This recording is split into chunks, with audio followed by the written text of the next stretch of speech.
Toutes ces œuvres que vous voyez derrière moi, elles sont pas juste jolies à regarder, elles nous font voir le changement climatique. Parce que l'histoire de l'art, c'est aussi l'histoire d'un environnement en crise. De mars à juillet, le musée d'Orsay met à l'honneur 100 œuvres de ses collections qui racontent le changement climatique et en prête 49 d'entre elles à 31 musées et institutions en région. Pour vous en parler, Servane Darny de Vitry, conservatrice au musée d'Orsay, a sélectionné 3 de ses œuvres. D'abord, La gare Saint-Lazare de Claude Monet, c'est une des œuvres emblématiques du musée d'Orsay. Donc on est en plein dans l'industrialisation, dans le développement des transports et dans l'utilisation d'énergie fossile.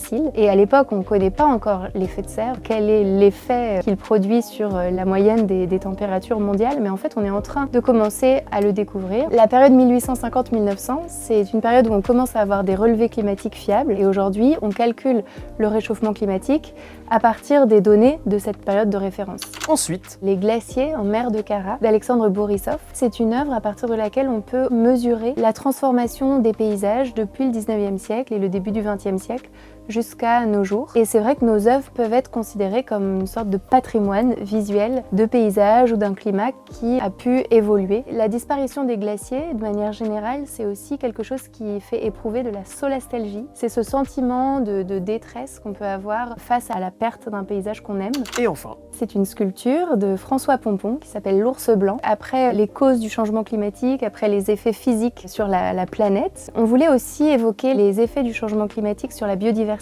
Et l'ours polaire, c'est une espèce vraiment emblématique qui est un petit peu révélatrice en tant que super prédateur tout en haut de la chaîne alimentaire, de la santé de tout son écosystème.